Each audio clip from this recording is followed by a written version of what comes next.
So how did it go yesterday? Thank you. I was excited. I was very pleased and proud of the newly elected members to Parliament and seen Malcolm Roberts regain his seat in Queensland. So it was good to see Parliament and the increase in One Nation support. And we heard there from Georgie, who spoke to a few people in and around the Melbourne area, certainly cost of living and some of the main issues, no doubt, front and centre for people, which we'll get to in a moment. But you turned your back along with other One Nation senators yesterday during the Acknowledgement to Country in the Upper House yesterday. What was the reaction? Well, the reaction on the Facebook post that I've put up, plus all the media and the Australian I hear, was huge support from the Australian people. And all I'm hearing is, we've had enough. We're sick and tired of this. We voted for the voice. We didn't vote for this. People find it divisive. They're fed up with it being rammed down their throats every 5 minutes. Yesterday, some people said 4 times introduced Welcome to Country. Another said 5 times that we were submitted to it. And I think it's just over the top and overdone. It's not the first time I've done it. For the last 3 years, I've turned my back in Parliament. At the beginning of a session every day, they do a Welcome to Country. Yesterday, I was supported by my colleagues, and it will be something we will do every day. I'm not turning my back on Australians, not at all. I'm turning my back on divisive policies and tokenism that is only for 3% of Australians, and I'm standing up for those Australians. This land does belong to all Australians. We should be all connected to the land, which we are, not just 3% of the population. And I include all those new migrants that come to Australia. They want to feel part of this country. You also said in Parliament yesterday that you would like to nominate Senator David Pocock to be President of the Senate. He politely declined. What was your reasoning for that? Well, I'm not really impressed with Sue Lyons as the president at all, and I thought, well, maybe David, as an independent, might do a better job of it. But also, I would like to see David off the floor of Parliament. The last sitting of Parliament, he was responsible of supporting the government in guillotining 220 bills that were not debated on the floor of Parliament. That's not running a good government. As Albanese said, we want consultation, we want, conciliation, we actually want to debate these issues. It never did. And the same thing will happen. And David Pocock allowed that. So, I thought, well, it might be a good way to put him in a position where he can't do this anymore and supporting government to stop debate on the floor of Parliament, that Australians have a right to hear how their members feel and think about matters and how they vote.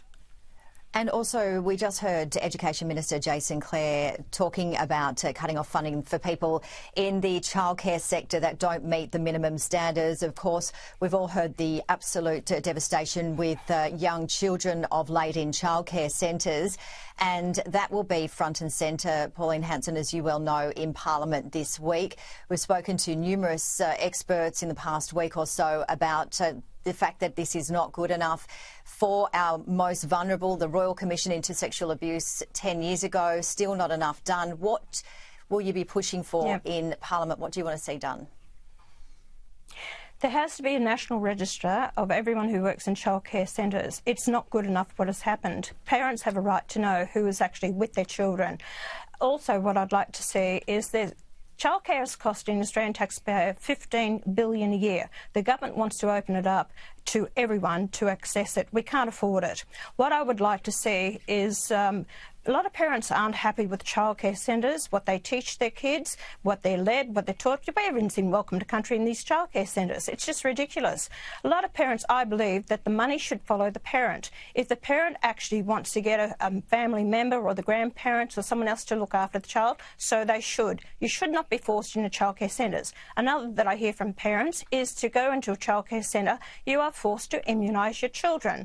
And a lot of parents don't want to do that, so they don't put their children in childcare centres, yet people are getting funded to put their child into, by the government, to put their children in childcare centres. We need a real Senate inquiry or a joint Senate, House inquiry into childcare, how it's funded, where the money goes. I want accountability, and I want people who access it to actually have a card to swipe that they are the ones who are actually receiving the services in the childcare centre, ensure that taxpayers' monies are well and truly accounted for. All right, an important week ahead, and we'll be watching closely. One Nation leader Pauline Hanson, thank you. What we've just heard from Pauline Hanson is not just a routine political interview, but a highly charged moment that brings together three major themes in Australian politics right now: national identity, parliamentary procedure, and public trust in government policy. On the surface, the discussion begins with a reaction to the latest parliamentary session and the growing support Hanson claims her party is receiving. But very quickly, the conversation shifts into one of the most debated cultural and political issues in Australia today: the practice of acknowledgement to country in Parliament. To understand the significance of her comments, we first need to separate emotion from structure. Hanson frames her decision to turn her back during the acknowledgement to country as a response to what she describes as divisive policies and tokenism. In her view, this practice is not simply symbolic respect, but something that she believes is being repeated excessively and imposed on all Australians, regardless of background. She repeatedly emphasizes the idea that Australians have had enough, suggesting that there is a growing disconnect between political institutions and public sentiment. However, this raises an important analytical question. Is this issue truly about national unity, or is it about competing interpretations of what national unity actually means? Supporters of the acknowledgement to country argue that it is a recognition of Indigenous history and ongoing cultural significance, while critics like Hanson frame it as repetitive symbolism that excludes rather than unites. What we are seeing here is not just disagreement over a ceremony, but a deeper ideological divide about identity, representation, and what it means to belong in modern Australia. The interview then moves into a second major issue: parliamentary authority and procedural control, particularly through her criticism of Senate leadership and legislative process. Hanson raises concerns about what she describes as the guillotining of bills, referring to the limitation of debate on legislation.